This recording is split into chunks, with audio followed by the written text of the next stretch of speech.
Good day everyone. My name is Jerica Tea Ogsang, the third reporter. About the topic is a nutrient management. What is the nutrient management? It is a process of managing the amount, the source, timing, and method of nutrient application with the goal of optimizing from productivity, while minimizing the nutrient losses that could create in environmental problems. It also includes developing nutrients the budgets that consists of the knowing the amounts of the nutrients present in the soil, determining the amount of nutrients needed by the crop, accounting for all the potential sources of nutrients. So it also like applying the compost, aeration water, or inorganic fertilizer to meet the um, nutrient needed of the crop. So it also a site of management practices to increase or maintain the soil of quality to reduce the potential for errors the nutrient transports into the surface of the water or nutrient the leaching into the groundwater.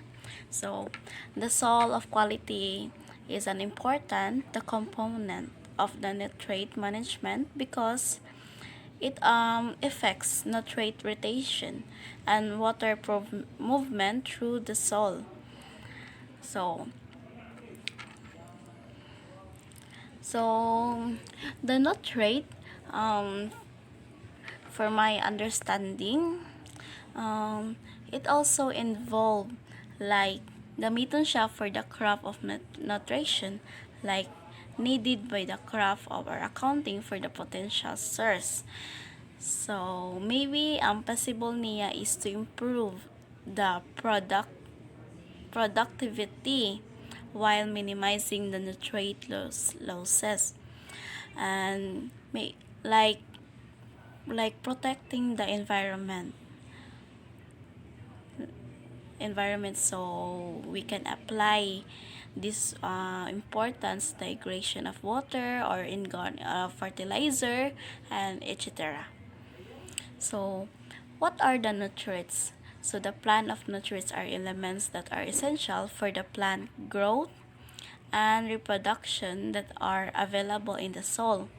So these are the example of these are the elements of the plant of nutrients. So the carbon, hydrogen, oxygen, and etc. So nutrients are added to the soil from commercial fertilizer or from organic source such as the manure or compost or biosolids. So nutrient is also involved. So what I say like nutrients it also using to involves or like gamiton gihapon siya this one to improve the productivity or protecting the environment. So they are the K of possible. So you can take note of the K of possible behind the nutrient. So the balancing soil nutrient inputs with the crop of requirements. So when applied in the proper quantities at the right times, adding the nutrients help to achieve optimum the crop yields. Applying too little will limit yield, and applying too much does not make economic sense and can harm the environment. So, so effectively utilized by the crops can potentially into the groundwater like sa ubos, and then inner niya is surface water. So there's a possible or too much integration and can impair the water quality. So this photo that the improvement or the 14 essential nutrients for improving and protecting the plant health. So this one, the boron, zinc, iron, nitrogen, and etc. So this one, they have like naghat nanaman na siya mga meaning, so you can read this one or zoom or you can screenshot. So other this one, what is the nutrient management planning? So you can see this right side, this photo, the farm of management system, the nutrient management planning. So this is step by step until the step 1 set of objectives, the code, production, financial, and social, and then down to step 4, prepare the management plan. So until the last so nagkuha na ni siya diri, like na-set step 4A that like involved ni siya sa prepare of management plan. So step 4A, the check the industry and legal requirements. Step 4B, development the fertilizer recommendation until the step 4, identify the best nutrients management practices. So kani siya diri na is like na siya kanang process of the rights of the unsaon niya pag unsay sakto nga buhaton to manage this kind of planning process. So it is a major focuses of nutrient management planning is to prevent the over application of nutrients, to protect the water quality and minimize impact. So as I said earlier, it also like to protect improve productivity and to protecting the environment nga unsay maksakto unsay angay buhaton.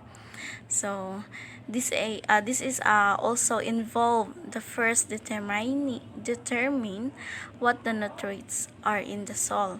So the soil testing and what's the available in a growing or harvested crop, and then determine what was to be added to meet the needs of crops. This plan will lay out how nutrients or nutritions are managed according to land-based characteristics, crops being ground, type of the nutrition, proximity to water, and application methods. So it can help for you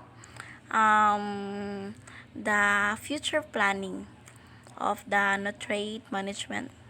So another this one, why is nutrient management is necessary? So I just want to ask for you, what are the necessary?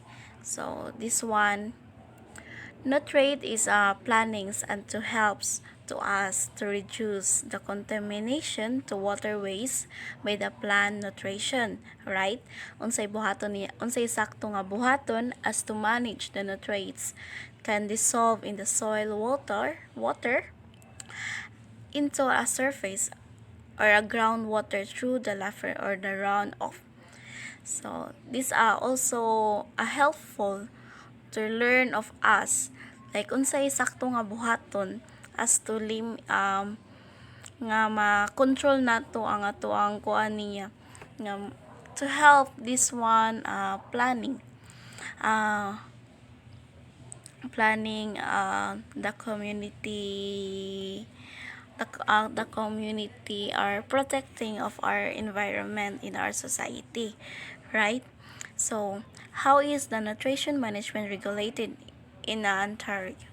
So this is the management land application and storage of nutrition that are applied the agricultural land or regulated under the Nutrition Management Act and the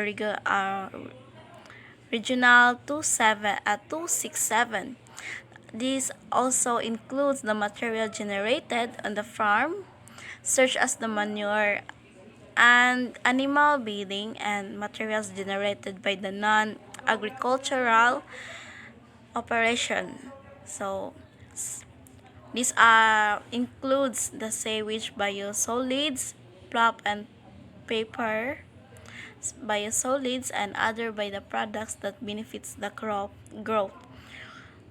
So this also for planning or the regulation set out of the specific requirements, storage requirements, and land application standards, including this one maximum application rate and setbacks from or into the surface or groundwater. So, introduction to nutrient management strategies and plans. So, na-link dira on asa mi nagkuha, and then this the source. So, nutrient management strategy first is to set out an environmentally acceptable method for manage all materials and generate an agricultural or non-agricultural operation. So it also generate all generators or materials must complete a nutrition management strategy if they are priced in by regulation. So the nutrition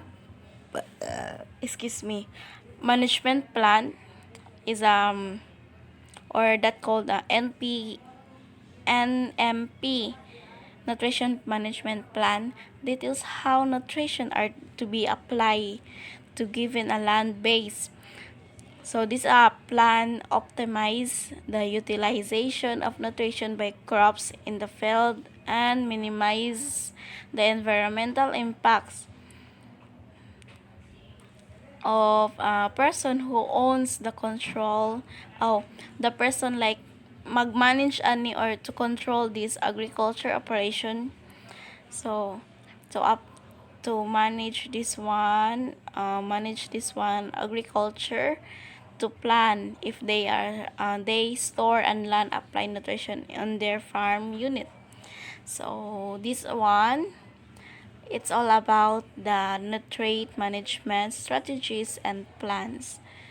So thank you and God bless you all. So this is the last reporting, the group of Miss Darlene. My name is Jerica Tealsang, the last reporter.